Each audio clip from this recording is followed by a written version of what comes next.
Hello everyone, কেমন আছেন সবাই? আশা করি সবাই ভালো আছেন। তো দেখুন, এটা হচ্ছে অটোকাট 12 ভোল্ট চার্জার। এটা নিয়ে আমি অলরেডি 2টা ভিডিও দিয়েছি।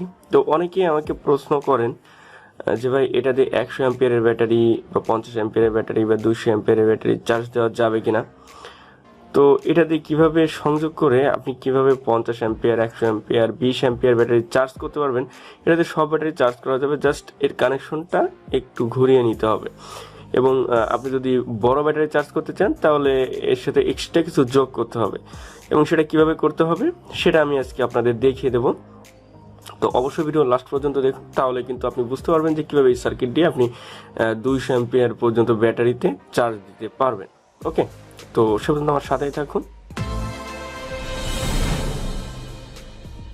তো দেখুন, আমি আপনাদের চিত্রের মাধ্যমে দেখাই। দেখুন, এটা হচ্ছে আমাদের অটোক্যাড সার্কিট। নর্মালি আমি আপনাদের যে ভিডিও দিয়েছি, অর্থাৎ এই সার্কিটের মাধ্যমে কীভাবে আপনি সংযোগ করবেন।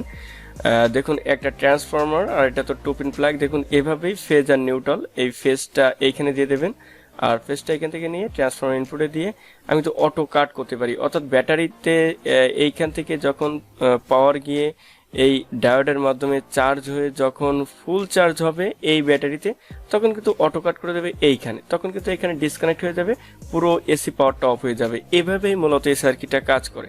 আপনি কিন্তু এভাবে কানেকশন দিয়ে কিন্তু আপনি 50 অ্যাম্পিয়ার বা 100 অ্যাম্পিয়ার পর্যন্ত আপনি চার্জ দিতে পারবেন। আর এখানে সর্বোচ্চ আপনি 5 অ্যাম্পিয়ার বা 10 অ্যাম্পিয়ারে যদি ট্রান্সফর্মার ইউজ করেন তাহলে এটা কিন্তু ভালোভাবে কাজ করবে। আর যেহেতু এখানে ডায়োড দেওয়া এবং যে ডায়োড এখানে ইউজ করা সেটার সর্বোচ্চ অ্যাম্পিয়ার দেওয়া হলো 3 থেকে 5 অ্যাম্পিয়ার, এর জন্য কি হবে, এই ব্যাটারিটা চার্জ হতে একটু দেরি হবে। ওকে, কিন্তু চার্জ আপনার হবে এবং অটো কাটও হবে।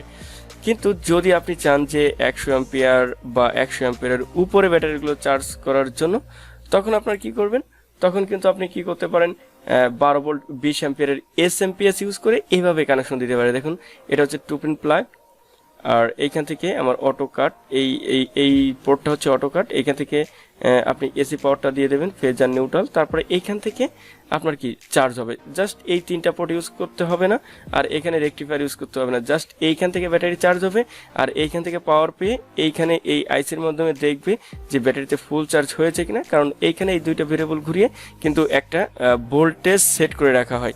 এই ভোল্টেজটা যদি এই ব্যাটারির মাধ্যমে আসে তাহলে কি করবে, এখান থেকে অটো কাট করবে। ওকে, তাহলে কি হবে, আপনার ফুল চার্জ হলে এখান থেকে অফ করে দেবে, তাহলে আপনার কি ব্যাটারিতে চার্জ হবে না। এভাবেও আপনি করতে পারেন। এছাড়া যদি আপনি চান যে এসএমপিএস ইউজ করবেন না, তাহলে আর একটা সার্কিট আছে। এই যে দেখুন, আমরা জানি যে নর্মালি কিন্তু অনেক ধরনের ডায়োড আছে। যেমন আমরা এইটা ইউজ করেছি, তো এরকম ডায়োড আছে, তারপরে এমন ডায়োড আছে, তারপরে এরকম 4 পিনের ডায়োড আছে, বা এরকম বিভিন্ন অ্যাম্পিয়ারের ডায়োড আছে। দেখুন, এগুলো সম্পর্কে হয়তো আপনার পরিচিত না, কিন্তু এগুলো কিন্তু বেশি অ্যাম্পিয়ারের ডায়োড। ওকে, এইগুলো দেখুন, এখানে অটোমেটিক এর ভিতরে কিন্তু ডায়োড রয়েছে, এবং এখানে দেখুন, এখানে 4 পিনে ব্রিজ রেকটিফায়ার করা, অর্থাৎ 4টা ডায়োড দিয়ে ব্রিজ রেকটিফায়ার করা রয়েছে।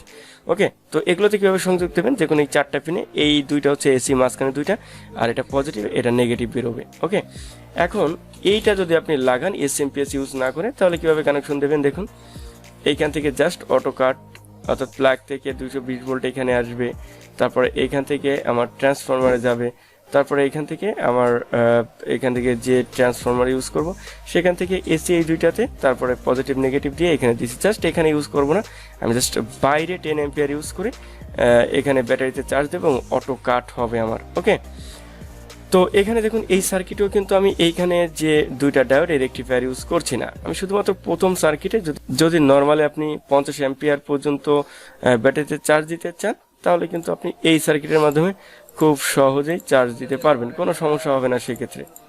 ওকে, এভাবে ট্রান্সফর্মার দিয়ে আপনি চার্জ দিতে পারবেন, এবং এই রেকটিফায়ার দিয়ে চার্জ হবে। এবং যদি আপনি চান যে 100 অ্যাম্পিয়ার বা 200 অ্যাম্পিয়ার ব্যাটারি চার্জ দেবেন, তাহলে এসএমপিএস ইউজ করতে পারেন, অথবা এখানে আলাদা ব্রিজ ডায়োড ইউজ করতে পারেন। ওকে, এভাবে কানেকশন দিয়ে আপনি কিন্তু খুব সহজেই এই সার্কিটটা ইউজ করতে পারবেন। তাহলে এক্ষেত্রে আপনি কিন্তু যে কোনো ব্যাটারি চার্জ করার জন্য এই সার্কিটটা অটো কাট হিসেবে আপনি ইউজ করতে পারতেছেন। তো আশা করি বুঝতে পেরেছেন। অনেকে আমাকে প্রশ্ন করেন, অনেকে আমাকে মেসেজ করেন যে ভাইয়া, আমি 100 অ্যাম্পিয়ার ব্যাটারি চার্জ দিতে পারবো কিনা, 200 অ্যাম্পিয়ার ব্যাটারি চার্জ দিতে পারবো কিনা। তো এভাবে আপনি কানেকশন করে কিন্তু দিতে পারবেন। তো আশা করি আপনারা বিষয়টা বুঝতে পেরেছেন। এখন আপনারা এভাবে এই সার্কিটটা ইউজ করতে পারবেন।